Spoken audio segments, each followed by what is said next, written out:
नमस्कार साथियों। ये क्या हुआ, कैसे हुआ, क्या पता भाइयों क्या हुआ। अंतिम के 1 घंटे में इंडियन बल्लेबाजी को क्या हुआ ये बिल्कुल समझ से परे है। और इंग्लैंड की गेंदबाजी को क्या हुआ ये भी समझ से परे है। अब देखने वाली बात होगी कौन इस मैच को जीतेगा। लॉर्ड्स में हंगामा हो चुका है भाइयों और अंतिम दिन बड़ी ही तगड़ी लड़ाई होने वाली है। तो एक तरीके से हम कहें कि लॉर्ड्स में हल्ला मच गया लल्ला। अब इस हल्ले को कौन शांत करेगा ये देखने वाली बात होगी। चलिए आइए बात करते हैं डे 4 की। डे 4 का प्रारंभ कहाँ से हुआ। तो इंग्लैंड के ओपनर बल्लेबाज दोनों बल्लेबाज आते हैं भाई। और भारतीय गेंदबाजों की बढ़िया शुरुआत देखने को मिलती है। और भारतीय गेंदबाज जो है वो बढ़िया लाइन लेंथ पर गेंदबाजी करते हैं। और जल्द ही भारत को पहला विकेट इस मैच का मिलता है। और बेन डकेट जी हाँ तेज बल्लेबाजी करने की कोशिश कर रहे थे। और बेन डकेट सिराज को अपना विकेट दे जाते हैं। बड़े ही चार्जअप दिखते हैं सिराज वहां पर। और थोड़ी सी धक्का मुक्की भी होती है। तो इस तरीके से पहला विकेट गिरता है। ओली पॉप आप सबको तो पता ही है और जैक क्रॉली। ये इन दोनों को देख के ऐसा लग रहा था कि अब गए तो तब गए। और जल्द ही दोनों का विकेट भी जो है हमको देखने को मिला और बहुत जल्दी ये दोनों आउट हो गए। और इस तरीके से इंग्लैंड की शुरुआत बहुत बेहतर नहीं थी। इसके बाद हैरी ब्रुक ने आते ही बड़े तेजी से कुछ अच्छे शॉट्स लगाए। आकाशदीप को टेक ऑन भी किया। लेकिन आकाशदीप हैरी ब्रुक को शायद बहुत ध्यान से ऑब्जर्व कर रहे थे और यदि आपने ध्यान से मैच देखा हो तो हैरी ब्रुक थोड़ा सा सफल करके ऑफ स्टंप की ओर आ रहे थे। और कुछ चौके छक्के खाने के बाद एक गेंद आकाशदीप की जो पड़ी आपने देखा होगा बिल्कुल मिडिल और लेग पर थी। और हैरी ब्रुक ऑफ स्टंप पर आ गए और चूक गए। और इस तरीके से इंग्लैंड का चौथा विकेट गिरा। और लंच तक ये जो 4 विकेट इंग्लैंड के गिरे ऐसा लग रहा था कि भारत की पकड़ इस मैच में बढ़िया मजबूत हो गई है। इसके बाद बेन स्टोक्स और उसके साथ जो रूट दोनों ने मिलकर के बिल्कुल सधी हुई बल्लेबाजी की। विकेट ही नहीं आ रहे थे। ऐसा लग रहा था कि बिल्कुल मैच इंग्लैंड की ओर जा सकता है। इंग्लैंड 250 पौने 300 का लक्ष्य आसानी से इंडिया को देगा इस मैच में। लेकिन इसके बाद आया कौन, वॉशिंगटन सुंदर, अति सुंदर स्पिन गेंदबाजी। और एक तरीके से हम कहें उनको स्पिन बहुत ज्यादा नहीं मिली लेकिन स्लोप का बहुत अच्छा फायदा उठाया। और जो रूट को उन्होंने क्लीन बोल्ड कर दिया। इसके बाद पहले दिन के बल्लेबाज जेमी स्मिथ उनका भी विकेट इन्होंने ही लिया। साथ में कप्तान बेन स्टोक्स का विकेट भी उखाड़ने का काम सुंदर नहीं किया।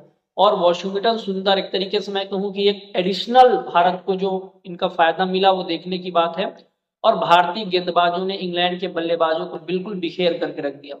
और अंतिम क्रम के जो बल्लेबाज थे उनको बुमराह ने समेटने में भी योगदान दिया। और इस तरीके से भारत को मात्र 193 रनों का लक्ष्य मिला। ऐसा लग रहा था कि भारत इस मैच को बड़ी आसानी से जीतेगा क्योंकि जिस हिसाब से भारत की बल्लेबाजी हुई है पिछले 2 मैचों में और इस मैच के भी फर्स्ट इनिंग में ऐसा लग रहा था कि भारत बिल्कुल आसानी से जीतेगा। भारत की शुरुआत बहुत अच्छी नहीं रही। यशस्वी जायसवाल बिल्कुल खराब शॉट, मैं कहूँ बहुत खराब शॉट खेल कर आउट हुए। जो गेंद ऑफ स्टंप पर आ रही थी उसको बिल्कुल लेग की ओर वो पुल करना चाह रहे थे जो बिल्कुल भी अच्छा शॉट नहीं था। इसके बाद करुण नायर और केएल राहुल दोनों ने मिलकर के पारी को आगे बढ़ाया। करुण नायर का लगातार वही प्रदर्शन जारी है भाई। पहले मैच से देख ले हम और आज तीसरे मैच में हम पहुंच गए हैं। वो 10 20 30 40 इतना ही बना रहे हैं रन। 40 50 गेंदें खेल रहे हैं। वो मांग रहे थे टेस्ट किट से कि एक बार मौका मिले, 6 मौके मिल चुके हैं। और ये कोई मौके बहुत कम नहीं है, बहुत मौके हैं। और अब उनके ऊपर मुझे लगता है कुछ निर्णय भारतीय टीम को, मैनेजमेंट को देखना होगा कि क्या होता है। इंडिया यदि मैच हारता है तब तो बिल्कुल वो अपनी पोजीशन गंवाएंगे। जीतने की स्थिति में देखने वाली बात होगी। तो ब्रेडन कार्स के गेंद पर करुण नायर आउट हुए। इसके बाद कप्तान शुभमन गिल आए। और शुभमन गिल को देख के ऐसा लग रहा था कि ये अब नहीं तो कब, आया राम गया राम जैसी सिचुएशन, हर एक गेंद पर आउट हो रहे थे। और इंग्लैंड के फील्डरों ने भी स्लेजिंग करने में कोई कमी नहीं की। जो कल भारत ने किया वही काम आज इंग्लैंड कर रहा था। और शुभमन गिल के ऊपर बहुत ज्यादा दबाव था। खराब पे खराब शॉट खेल रहे थे। और एक गेंद पर उनका नाम लिखा ही था। और अंदर आती हुई एक गेंद थी, संभाल नहीं पाए, बहुत ज्यादा मूव नहीं की। बट शुभमन गिल जिस हिसाब से खेल रहे थे वो कभी भी आउट हो सकते थे और इस तरीके से शुभमन गिल आउट हुए। इसके बाद नाइट वॉचमैन भेजा गया भारत की ओर से और आकाशदीप को। आकाशदीप अच्छा सरवाइव कर रहे थे। 2 3 गेंदें ही बची थी दिन के खेल के खत्म होने में। लेकिन बात वही है कि अंतिम बल्लेबाज थे, उनसे बहुत ज्यादा अपेक्षा करना भी ठीक नहीं है। और बेन स्टोक्स की एक गेंद पर आउट हो गए। हालांकि एक तरीके से मैं कहूँ तो उन्होंने अपना काम तो कर ही दिया जो एक टेलेंडर को करना था या एक नाइट वॉचमैन को करना था, कि बल्लेबाज की विकेट संभाल करके रखी।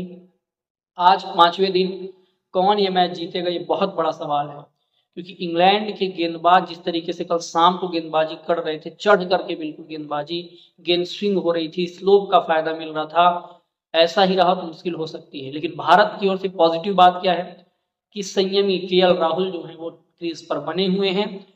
मुझे जो इंटरेस्टिंग बात ये लग रही है कि ऋषभ पंत, वॉशिंगटन सुंदर और रविंद्र जडेजा ये तीनों लेफ्टी हैं, और उनके पास ऑफ स्पिनर है शोएब बशीर। इनका क्या रोल होगा, इनकी चोट कितनी गहरी है, ये देखने वाली बात होगी।